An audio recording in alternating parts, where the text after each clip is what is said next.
Welcome back to Wake Up with Cheddar. This week is Climate Week in New York City. Aside from the coronavirus pandemic, the globe is facing another massive challenge: climate change. As wildfires rage on the west coast of the United States and temperatures continue to rise worldwide, the fight against climate change is only intensifying. And to talk about the current crisis and how it could impact life after the pandemic is Lord Gregory Barker, former UK Minister for Energy and Climate and the executive chairman at N Plus Group, a Russian energy and metals company.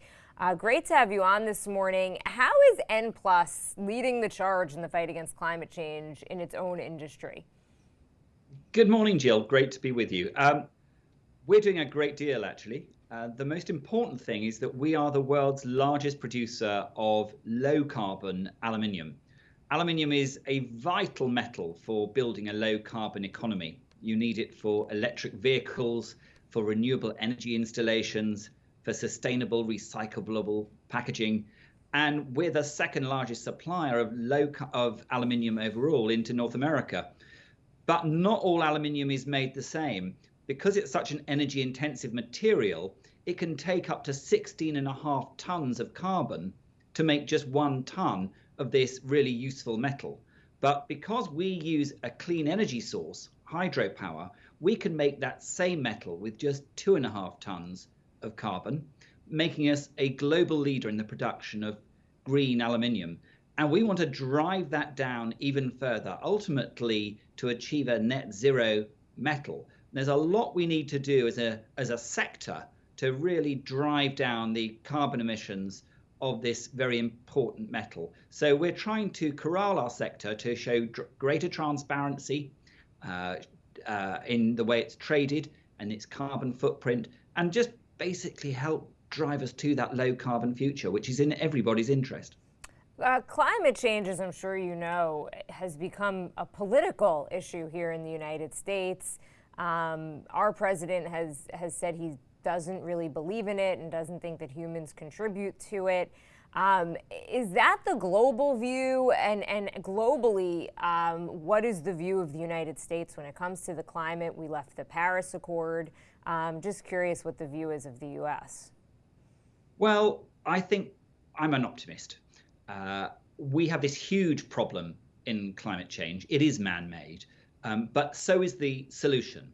And while the US at a federal level maybe isn't playing as great a role in the answers at the moment, there is so much else that's happening in America in terms of the initiatives in technology, in low carbon products that is coming out of either the states or coming out of businesses in the United States. So even during this pandemic, we're seeing big American investors, big American corporates, and also small businesses too, and entrepreneurs come up with some of the real solutions. Look at what's happening with Tesla.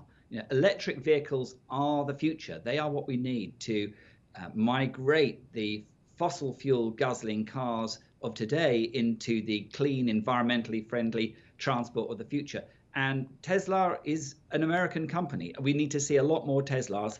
And given the innovation history that you have in the States, I'm confident that we're going to see a lot more low-tech companies and zero-tech companies emerging in the future. The European Union wants to be net zero when it comes to carbon emissions by 2050. In the U.S., there's talk about the Green New Deal. Are these realistic timelines? Oh, sure. In actual fact, I think because of the pandemic and all of the terrible consequences that have flowed from it, I think people, whether that's consumers, whether that's businesses, or whether financial investors, are looking to try and de-risk their lives and to anticipate what's the next big threat coming down the line. And Jill, as you said in your introduction, the biggest threat out there, apart from the pandemic on a global basis, is climate change. And so I think people on all corners of the world are trying to think what more they can do, what extra they can do now to try and de-risk their future and have a greener, more sustainable lifestyle and a more sustainable business model. As individuals, what do you think is the most important thing that people can do? You know, if you're watching this and you're thinking, okay, it's great, you need the government to do stuff, you have private businesses who are taking action, But what should just individuals be doing? Well, first of all, don't feel hopeless. There is something that we can all do. And don't feel that you have to completely change your life right now in order to make a difference. The biggest single thing you can do is to switch to a renewable energy supplier. So if you can join the green energy revolution, that's the biggest single thing. And then you can also maybe eat a little less meat. You can try and use greener forms of transport. And of course, use low carbon aluminium. Next time you pick up that Coke can or that aluminium packaging, check that it's recycled.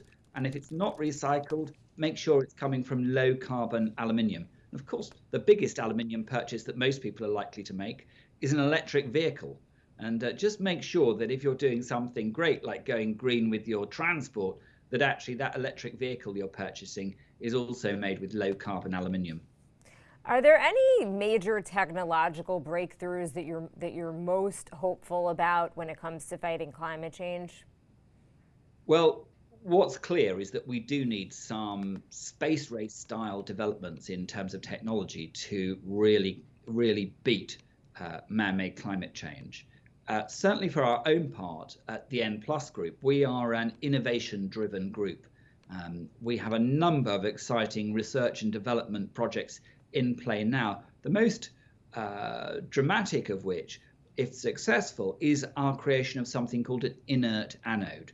At the moment, making aluminium, even when you use clean energy, actually still emits significant amounts of CO2. But our new technology would actually mean that the byproduct of that process would become oxygen rather than CO2. So it would actually be carbon negative.